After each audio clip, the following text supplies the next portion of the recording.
Ju përshëndes nga lajmet e orës 15 në Top Channel. Një aksion të SPAK ka disa arestime në Durrës për një hetim të tjetërsimit të pronave. Mes të arrestuarve është Enea Kume, vëllai i deputetit socialist Loer Kume, si dhe Vullnet Muça, vëllai Aleksander Laos, i njohur si Rumi.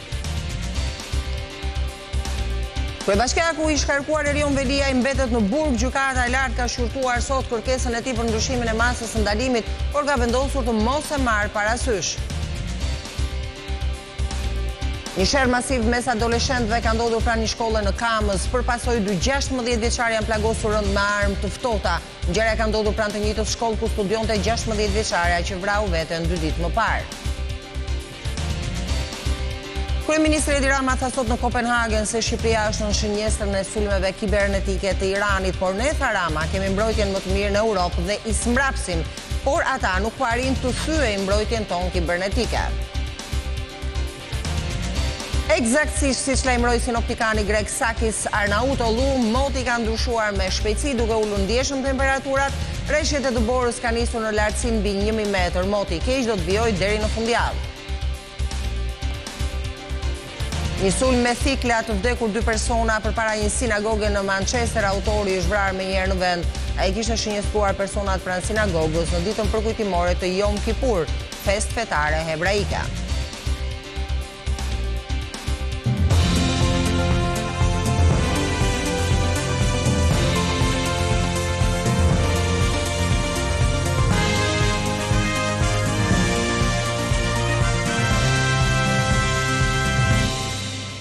Ndalimi mëngjesisht me zhvillimet e ditës. Në gjykatën e lartë është shqyrtuar sot kërkesa e Erion Veliajt për ndryshimin e masës së ndalimit. Vendimi sapo është marrë. Për detaje kam Anila Hoxha në lidhje të drejtë për drejtë. Anila, të përshëndes, si u zhvillua gjithçka?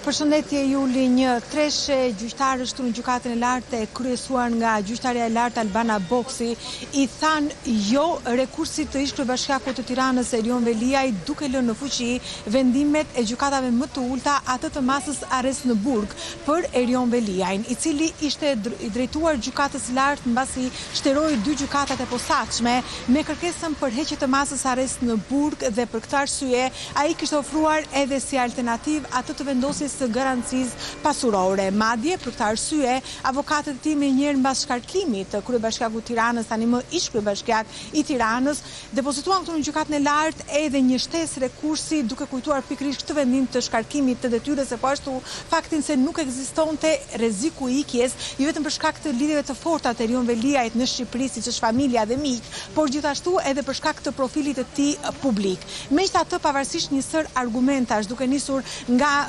mungesa e rrezikut për të impaktuar dëshmitarët e për ndikuar tek provat, për sa kohë hetimet janë mbyllur dhe fashikulli i është dorëzuar gjykatës, treshja e kolegjit penal gjykatës lartë vendosi të thotë jo ish kryebashkiakut të Tiranës për rrjedhim edhe mbrojtjes së tij.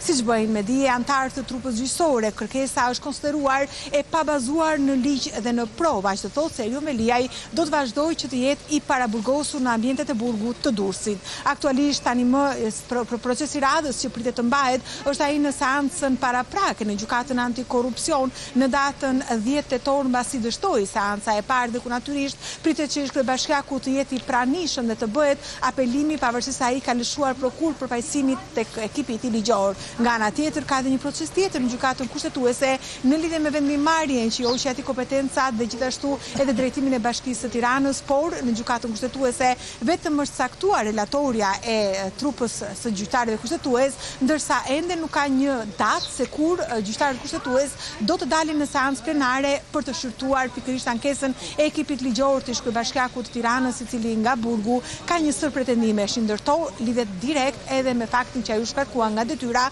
sipas tij duke shkelur kushtetutën dhe ligjin. Anila, të falenderoj. Ishte Anila Hoxha në këtë lidhje të drejtë për drejtë. Do të flasim për aksionin e strukturës posaçme antikorrupsion që ka sjellë disa arrestime në Durrës dhe bëhet fjalë për një hetim për tjetërsim pronash. Mes të arrestuarve është Enea Kume, vëllai i deputetit socialist Loer Kume, si dhe Vullnet Muça, vëllai Aleksander Laos, i njohur ndryshe si Rumi. SPAK ka zbardhur aksionin, por edhe hetimin, ku ka akuza edhe për vrasje dhe hakmarrje. Tjetërsimi i pronave në gjirin e Lalzit ishte sërish në fokus të hetimeve të SPAK. Së bashku me policinë e shtetit, mbrëmjen e së mërkurës nisi një operacion i gjerë i fokusuar kryesisht në Durrës për ekzekutimin e 9 urdhër arresteve. Hetimi është kryer në bashkëpunim të ngushtë me Europol, Eurojust dhe autoritetet ligjzbatuese të Francës, që mundësuan zbardhjen në një skeme të organizuar kriminale që përveç tjetërsimit të pronave, çoi në zbardhjen e vrasjes me paramendim të kryer për hakmarrje të Edmir Bregut. Dyshohet se kjo vrasje u porosit nga Astrid Avdylaj në shenjë hakmarrje për tentativën për të vrarë nipin e tij Aldo Avdylajn. Ndihmës në këtë vrasje sipas SPAK ka qenë edhe Enea Kume, vëllai i deputetit të Partisë Socialiste në Durrës, Loer Kume. Zbërthimi i komunikimeve në rrjetin Sky ECC i dha një spektër më të gjerë SPAK për të kuptuar se çfarë ndodh me pronat e Bregdetit të Adriatikut në Lalës. Sipas SPAK, Aleksander Laho, i njohur si Rumi Shiakut, me precedent kriminal në pengmarrje dhe tjetërsim pronash, bashkëpunonte me të vëllain, Vullnet Muçën dhe 2 të tjerë për të tjetërsuar këto prona. Mekanizmi i përdorur nga anëtarët e këtij grupi të strukturuar kriminal përfshinte falsifikimin e plot të akteve të marrjes së tokës në pronësi, falsifikimin e pjesëshëm të tyre, heqjen e fletëve të regjistrave të kartelave të pasurisë në volum dhe zvendësimin e tyre me fletë të reja të falsifikuara në formë dhe në përmbajtje. Pasuritë e regjistruara në kundërshtim me ligjin regjistroheshin në emër të fshatarëve të fshatrave Lalës, Draç, Biz dhe Shetaj, të cilët në pjesën më të madhe të rasteve nuk kishin dieni se ishin pronar të këtyre pasurive. Të gjitha këto veprime janë kryer me një qëllim të vetëm, realizimin e përfitimit të paligjshëm përmes shitjes së këtyre pasurive te individa apo kompani të interesuara për investime në zonën bregdetare të Lalzit, RRS Bardh dhe Kepit të Rodonit. Aleksander Laho është një emër i njohur në botën e krimit, i cili i shpëtoi atentatit ku udhtonte së bashku me ish prokurorin Arjan Doi. Rezulton ende në kërkim nga autoritetet shqiptare i dyshuar për një pengmarrje. Po ashtu më 23 korrik të këtij viti, apeli i gjykatës së posaçme e dënoi përfundimisht me 3 vite burgim lidhur me tjetërsimin e 45.000 metrave katror tokë në gjirin e Lalzit dhe e fajtor për veprën penale të korrupsionit. Një sherr masiv mes adoleshentëve ka ndodhur pranë një shkolle në Kamës dhe përpasoi 2 16 vjeçar janë plagosur rënd me armë të ftohta. Ngjarja mësohet të jetë shkaktuar nga vetvrasja e një tjetër 16 vjeçareje nga Kamza për shkak të bullizimit. Tronditje pas tronditje në gjimnazin Ibrahim Rugova në Kamës, ditën e djeshme gjatë orarit të mësimit, një nxënëse e këtij institucioni arsimor është vetë vrarë pasi është larguar nga mësimi me pretendimin e bashkëmoshatarëve për shkak të bullizimit në shkollë. E këtë të njëjtë gjatë pushimit të gjatë, një grup të rinj pjesë e këtij gjimnazi janë sherrosur me thika. E kishin bullizuar zysh dhe kishte ikë aty në Tiranë, kishte marrë direkt lanorën e mësimit edhe ishte hedhur për katit 9. Për klasë në vit parë. E bullizonin për ditë rresht o zysh, për ditë e bullizonin, nuk ishte doruma, po bravo. Më sa ka marrë vesh, e keni pas vllajën e vet, kena pas paralele, kena pas një lloj shokun tonë. Që edhe sot madje sa dolën prapë tu zon, nxan kështu direkt. E normal se utrejmen e thjesht kanë ra direkt zilja për më fut mrena se kanë lënë me dalë më. Thjesht kanë dhënë lajmin që s'do dalin më. Nuk lejohet më dal nga shkolla, më pushim gjatë fare, merrni bukë me veten. Në bulevardin Nën Tereza, 2 hapa larg shkollës, gjatë orarit të një dite mësimi, nxënësit u përfshin në një konflikt me mjete prerse, ku si pasojë u lënduan 3 djem, 2 prej tyre të plagosur në Brin dhe Kraharor. Por policia mohon që 2 ngjarje të kenë lidhje me njëra tjetrën. Plagosur 2 herë me thik. Ka ndodhur sherrri tek ai fast foodi aty. Janë nxënës të shkollës? Po, të shkollës. Janë ditë parë. Numri i nxënësve aktiv në Zëng vështirë të identifikohet, pasi një pjesë e madhe thjesht kanë bërë vëzhguesin pa ndërhyrë për parandalimin e goditjeve. Çfarë ndodhi? Unë isha duke hongër bukë aty, vetëm i pa është po zinin aty edhe kaq. Sa veta ishin? Ishin shumë, 12 veta. Duket që ka qenë nisur më parë, po. A pati ndërhyrje? Ja, parë. Asë lë ndërhyrje. Pse më rrezikuam, më mirë të rrezikojmë. Punojësit të policisë ndërhyrin fare, erdhën në vonesë. Top Channel ndoqi nga afër ngjarjen ku pa prindër të shqetësuar, të mitur të friksuar, por edhe adoleshentë që e vlerësojnë normalitet këtë situatë. Ka shpesh që ka çuna thika, ka gjëra të tjera, zgjihen shpesh. Zgjihen për pse më shef, pse fole, pse e kupton, gjëra po të zgjihen. Për bungoca, shaf me çama, ku diu se. Oficeri i sigurisë në shkollë duket se ka munguar, ndërsa stafi pedagogjik shfaqet më shumë në heshtje. Drejtoresha ku ndodhet? Ka ikë në ndërhyrje në ministri. Në gjimnazin Ibrahim Rugova 2 ngjarje, një nxënëse vetë vrarë dhe një sherr. Çfarë po ndodh në gjimnazin tuaj? Unë jam mësues, nuk jam drejtues. Nuk e di, kam qenë mësim. Shqetësuar? Patjetër. Si çdo prind.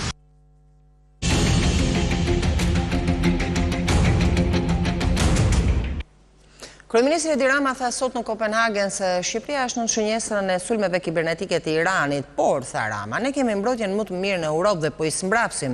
Ata nuk po arrin dot të thyejnë mbrojtjen tonë kibernetike. Kryeministri po merr pjesë në samitin politik evropian ku janë me 10 lider prezencë. Në këtë samit Rama ka patur edhe një batut për presidentin e Francës Macron dhe presidentin e Azerbajxhanit Aliyev. Dhe bëhet fjalë për lapsusin e presidentit Trump, i cili u shpreh në një moment disa javë më parë se kishte ndaluar luftën mes Shqipërisë dhe Azerbajxhanit. Në samitin e përbashkët të Komunitetit Politik Evropian në Danimark, kryeministri Edi Rama u përball me pyetjet e medias gjermane për sigurinë kibernetike të vendit tonë pas sulmeve të Iranit në gusht të vitit 2022.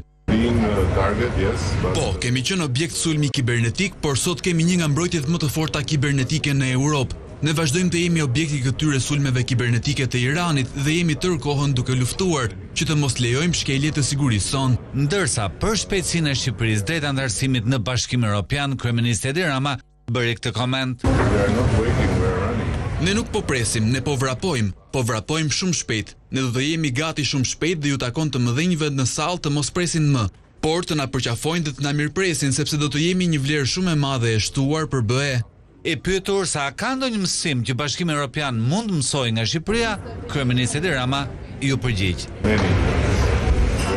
Shumë mësime, për të vepruar si një e tërë dhe për të arritur një konvergjencë të gjithçkaje që ka të bëjë me sigurinë dhe sigurimin, që në fakt nuk është rasti deri tani. Ka shumë ecejake kur vjen fjala për informacione dhe të dhëna, dhe ajo çfarë është më e rëndësishme, jo vetëm që të përforcohet aspekti ushtarak, por që të kihet një plan paqeje evropian. Gazetarët po ashtu e pyetën kryeministrin edhe për ministren e parë digjitale në botë diellën dhe a ka ajo një kontroll të plot nga vetë Rama? Kontrollin tim që do të thotë që unë jam më i zgjuar se algoritmet, nuk mendoj kështu. Dëgjoj, kjo është diçka e re dhe si çdo risi, i duhet të përballet dhe me kritika që është gjë e mirë, por kemi prova deri më tani që funksionon dhe funksionon shkëlqyer. Pak përpara nisjes së diskutimeve, kryeministri Edi Rama prodhoi batutën e rrallës teksa po qëndronte me presidentin e Francës dhe atë të Azerbajxhanit, duke përdorur një gaf të para disa ditëve të presidentit Trump, i cili ka ngatëruar disa herë Azerbajxhanin me Shqipërinë. You should make an apology to us because you didn't congratulate us for the peace deal that President Trump made between Albania and Azerbaijan.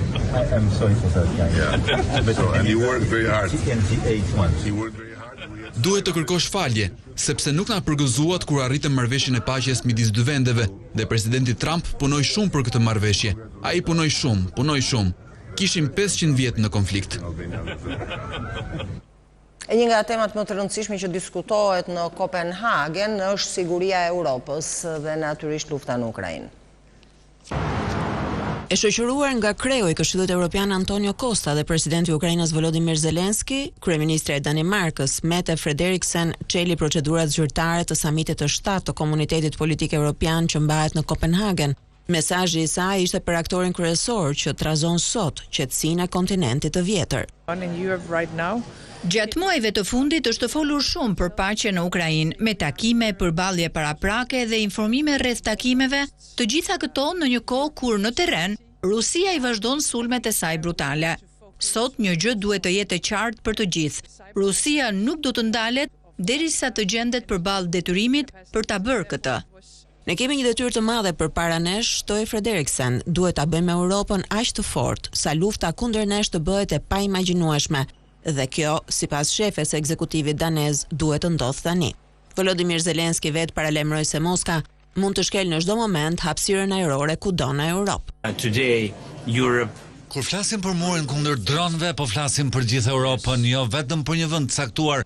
Nëse rusët guxojnë të lëshojnë dron kundër Polonisë ose të shkelin hapësirën ajrore të vendet e Europës Veriore, kjo do të thotë se një gjë e tillë mund të ndodhë kudo. Në Europën perëndimore, në jug, po ashtu, na duan forcat e shpejta dhe efektive të reagimit dhe mbrojtjes që din si të merren me dronët. Boshtin e këtij takimi e përbën pikërisht forcimi i sigurisë në Europë, mbështetja për Ukrainën dhe rruga drejt arritjes së një qëndrueshmërie gjeopolitike në kontinent.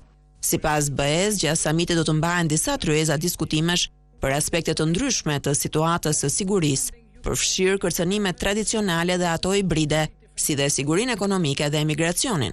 Komuniteti politik evropian u lansua në 2022 si ide e presidentit francez Emmanuel Macron pas nisjes së pushtimit rus të Ukrainës. Ai u konceptua si një lloj forumi ndërqeveritar për diskutime politike lidhur me të ardhmen e Europës. Në samitin e parë të mbajtur tetorin e vitit 2022 në Prag, Macron e hodhi poshtë idenë se ky komunitet do të ishte një lloj zëvendësimi për anëtarësimin në BE, duke ja kujtuar këtë edhe liderëve të Ballkanit Perëndimor. E në këtë samit të Kopenhagenit merr pjesë edhe presidentja e Kosovës Vjosa Osmani, e cila ka kërkuar të mos ketë shpërblim për Serbinë në një kohë kur Beogradi së bashku me Moskën janë kërcënimi më i madh për Kosovën. Përpara nisjes së samitit të Komunitetit Politik Evropian në Kopenhagen, presidentja e Kosovës Vjosa Osmani tha gazetarëve se Rusia paraqet një kërcënim për Europën, ndërsa Serbia për rajonin e Ballkanit Perëndimor. Beogradi, tha Osmani, kopjon veprimet e Moskës. Ajo i bëri thirrje Bashkimit Evropian që të mos e shpërblej Serbinë. Serbia i trajton vendet fqinje si shtete që nuk ekzistojnë, si shtete të përkohshme, si shtete ndaj të cilave ajo vepron me agresion. Është kopje e metodave të Rusisë. Fatkeqësisht, Rusia e përkrah Serbinë në këto veprime. Tradicionalisht edhe për shekuj të tërë, ata kanë përdorur një koncept të ngjajshëm. Rusia flet për Rusinë e Madhe dhe botën ruse, Serbia për Serbinë e Madhe dhe botën serbe, dhe përdorin të njëjtat metoda. Për ne, të dyja ato paraqesin kërcënim. Presidentja e Kosovës insistoi se në Ballkanin Perëndimor nuk ka kurrë një vakum influence. Nëse nuk ka një ndikim nga perëndimi sipas saj, forcat malinje të trekëndshit të ligsisë, siç e quajti ajo, Rusin, Kinën dhe Iranin, vijnë gjithmonë në rajon jo vetëm për bamirësi, por edhe me interesa dashakëqia strategjike. Prandaj është e rëndësishme që procesi i zgjerimit të avancojë dhe Ballkani Perëndimor, ato shtete të rajonit që plotësojnë kriteret dhe punojnë me vlerat e BE-s, të merren parasysh që të lëvizin përpara nënvizojë ajo. Osmani kujtoi më tej se si pak ditë më parë Kosova shënoi 2 vjetorin e sulmit armatosur në Banjë të Zveçanit nga ana e një grupi serbësh ku mbeti i vrarë një efektiv i policisë së Kosovës. Bashkimi Evropian vazhdon të kërkojë llogaridhënie dhe teksa deri tani llogaridhënia ka qenë 0, është koha që ata të kalojnë nga fjalët në veprime, u shpreh Osmani. Është mbajtur sot mbledhja e parë e Superkomisionit Parlamentar, aty ku duhet të raportojnë që nga java e ardhshme drejtuesit e institucioneve të pavarura. Në komision, si mazhoranca, që ka edhe drejtimin, por edhe opozita, kanë rënë dakord që institucionet të pavarura të raportojnë pikërisht aty. Ndryshe nga vitet e shkuara kur institucionet e pavarur raportonin vetëm në komisionet parlamentare përgjegjëse, raportimet që pritet të nisin javën tjetër do të jenë të përbashkëta edhe me antarët e komisionit për nismat qytetare, bashkëpunimin dhe mbikëqyrjen institucionale. Kreu këtij komisioni, Fatmir Xhafaj, tregoi se ku bazohet ky model i ri raportimi. Meqense mbledhjet do të jenë të përbashkëta, ne me komisionet e fushës e imponon neni 37, e lejon neni 37 i rregullores, 4 komisione, me komisionin e burimeve natyrore, infrastrukturën dhe zhvillimin e qëndrueshëm, që ka 3 raporte vjetore për të dëgjuar, me komisionin e për ekonominë, punësimin dhe financave që ka, mos gaboj, rreth 6 raporte të tilla për të seancat dëgjimore për zhvilluar, me komisionin për të drejtat e njeriut dhe mjetet e informimit publik që ka 4 të tilla, dhe pjesa tjetër që mbetet me komisionin e çështjeve ligjore dhe administratën publike. Për herë të parë nga nisja e kësaj legjislature parlamentare, opozita përmes Vikasos në këtë komision është dakordsuar me majorancën në nevojën e një qasje ndryshe të raportimeve nga institucionet e pavarura. Është për të përshëndetur fakti që është më në fund në fokus të kuvendit që bashkëpunimin dhe mbikëqyrjen institucionale të synojë ta kthejë një mekanizëm vërtet efektiv, pasi deri tani, siç e relatuat edhe ju, në shembull të ndryshëm nga shumë parlamente të vendeve të tjera, këtë mekanizëm e ka patur opsional, e ka ushtruar në momente të caktuara dhe sigurisht pa ndonjë efektshmëri të madhe.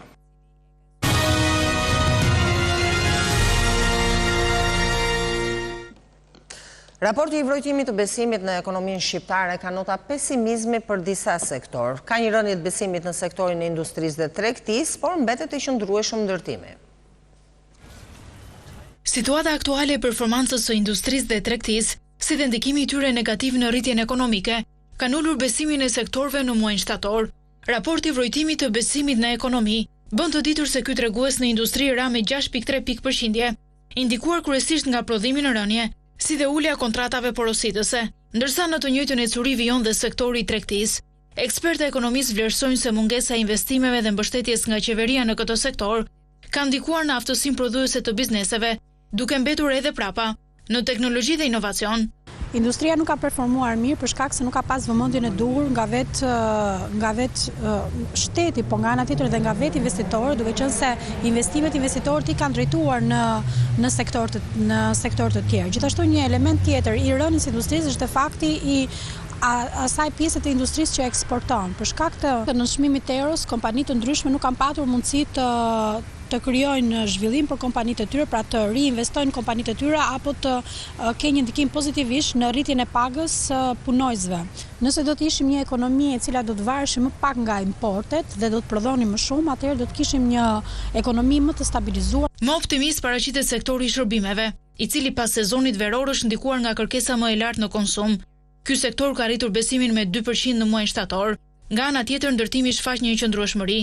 Shërbimet kanë pasur një histori pozitive dhe kjo ka një sens pasi kemi parë që vitet e fundit, sidomos 3 vitet e fundit, kemi pas një boom turistik dhe çdo biznes i cili është lidhur me turizmin ka pasur marzhe të larta fitimi. Dhe jo vetëm biznesi, por nga ana tjetër dhe vetë të punësuarit në turizëm kanë patur paga të larta dhe kanë patur mundësi të rrisin fuqinë e tyre blerëse, po nga ana tjetër pse jo dhe të rrisin kursimet. Përballë një panorame me tregues në rënje, konsumatorët shfaqen pesimist për gjendjen e tyre financiare.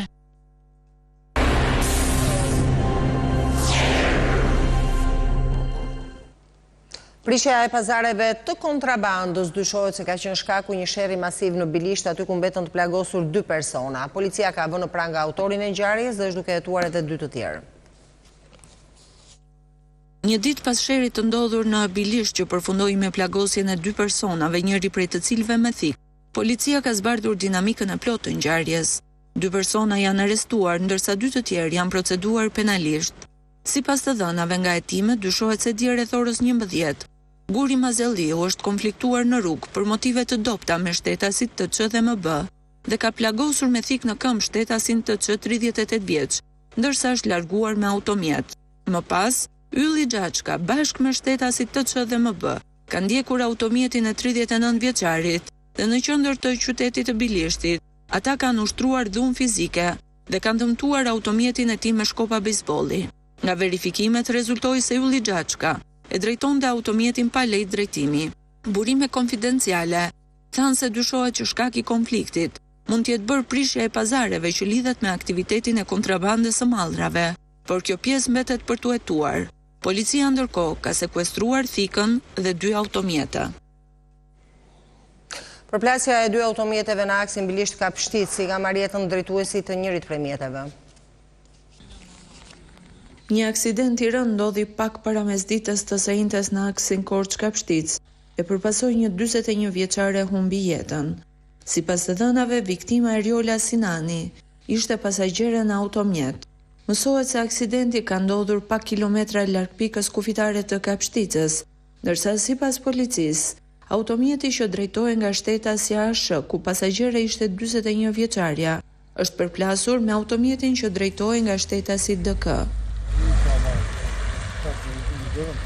Dyshohet se drejtuesja ka humbur kontrollin e mjetit, teksa udhëtonte nga Kapshtica në drejtim të Korçës dhe është përplasur me automjetin tjetër që udhëtonte në drejtim të Kapshticës, ndërsa pasagerja ka ndëruar jetë gjatë rrugës për në spital si pasojë e plagëve të mara. Eksaktësisht, sikur se lajmëroi sinoptikani grek Sakis Arnautollu, moti ka ndryshuar me shpejtësi duke ulur ndjeshëm temperaturat. Rreshtet e Borës ka nisur në lartësinë mbi 1000 metër. Moti keq ka shkaktuar dëme, rrëshqitje gurësh në rrugët nacionale, por ka zënë në befasi edhe blektorët të cilët kanë mbetur të bllokuar në male me bagtit e imta. Moti mori një kthes të papritur këtë të enjte me temperatura të ulta, reshje shiu stuhi, por edhe reshje bore. Kuksi, por edhe zona të tjera në verilindje të vendit në lartësinë mbi 1000 metra mbi nivelin e detit u zbartën nga bora. Reshje bore me trashësi deri në 10 cm pati në Shishtavec, Topojan, Arën dhe Kalis. Si pasojë e reshjeve të borës, u raportuan probleme me mungesën e energjisë elektrike në disa fshatra. Në teren ndodhen grupet e OSHE-s, të pajisura me motoshara që po punojnë për largimin e degëve të pemëve të rrëzuara mbi telat elektrik për të garantuar furnizimin dhe sigurinë e rrjetit. Në bjeshkët e malit Koritnik, banorët e fshatrave Përberg dhe Bardhoc, por edhe Barint në Stane, janë zënë në befasi nga bora bashkë me bagtit e tyre. Peptaria është këtu në mas. Çdo lloj fruti, çdo lloj bibe, çdo lloj degë shpysur. Ja vi nga Stani nga bjeshkët, rrugës me zor kemi ase karra komplet për toke. Bështek në vrejnë, qelgjet e këtë virat. Reshjet raportohen të kenë shkaktuar dëme në bujqësi dhe pemtari. Rrugët nacionale Kukës Peshkopi, Kukës Shishtavec, Kukës Tropoj, apo Tropoj Fjerës dhe Qafmali kanë pasur probleme me rrëshqitjen e dherave. Këto akse u pastruan gjatë ditës dhe rrugët raportohet të jenë të hapura për qarkullimin e mjeteve, ndonse drejtuesve ju rekomandohet të bëjnë kujdes gjatë lëvizjes. Lezha e njohur për erën prej mëngjesit u përfshin nga një stuhi e fortë e shoqëruar edhe me reshje shiu, por pasojë u dëmtua linja elektrike në zonën e Zadrimës, duke lënë pa energji disa fshatra. Probleme me mungesën e energjisë ka edhe në Shëngjin e Kurbin. Në malet e Mirditës në lartësinë mbi 1000 metër raportohet për reshje bore, ndërsa në portin e Shëngjinit është bllokuar dalja në det e peshkarexhave. Në juglindje bora mburriti pak më vonë, ndërsa reshjet e para zbardhën parkun kombëtar të Shebenikut. Nuk paraqiten problematika për lëvizjen e mjeteve në aksin nacional Librazh-Peshkopi. Si pasojë e shirave në aksin e ri nacional Qukës-Qafploç, i inauguruar një muaj më parë, pati rrëshqitje nga një masiv shkëmbor, për pasojë u bllokua njëra prej 3 korsive në këtë aks rrugor. Autoritetet punuan për pastrimin e rrugës, ndërsa rekomandohet kujdes i shtuar për drejtuesit e mjeteve. Sa kaq është pezulluar përkohësisht lundrimi i trageteve nga bari në Durrës dhe Anasjelltas, si pasojë e përkeqësimit të motit. Forca e detit pritet që në orët në vijim në bari të arrijë në 8 ball, kurse në Durrës deri në 3 ball. Por ky vendim nuk prek linjën e Ankonës, tragetet e të cilit pritet të mbërrijnë sot në Durrës.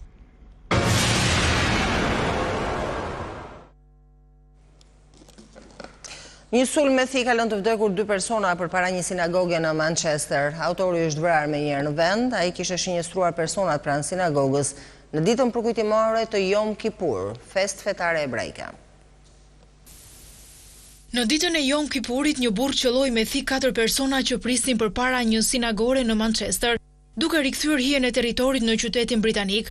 Policisë i mborritën raporte për një person që përplasi disa këmbësor me makinë dhe më pas nisi të godas njerëzit me thik. BBC flet për 2 të vdekur, ndërsa policia, sipas gigantit mediatik anglez, ka qelluar për vdekje autorin.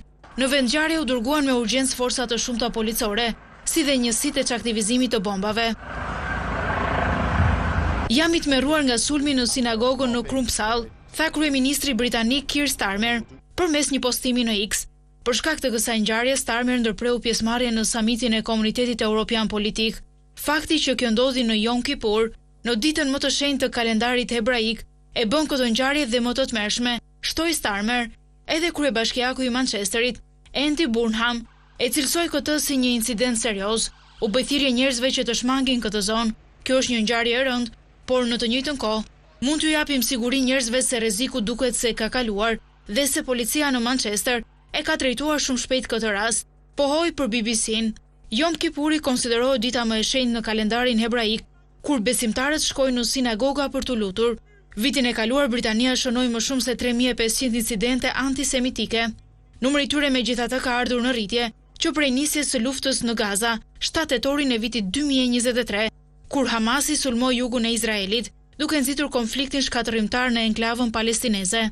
Britania vet ka përjetuar po ashtu një sër sulmesh të kryera nga militantët islamik, që nga sulme terroriste më 11 shtator 2001 në SBA, dhe Manchesteri po ashtu në 2017 u bë skene një sulmi të rënd me bombë që ndodhi gjatë koncertit të Ariana Grandes.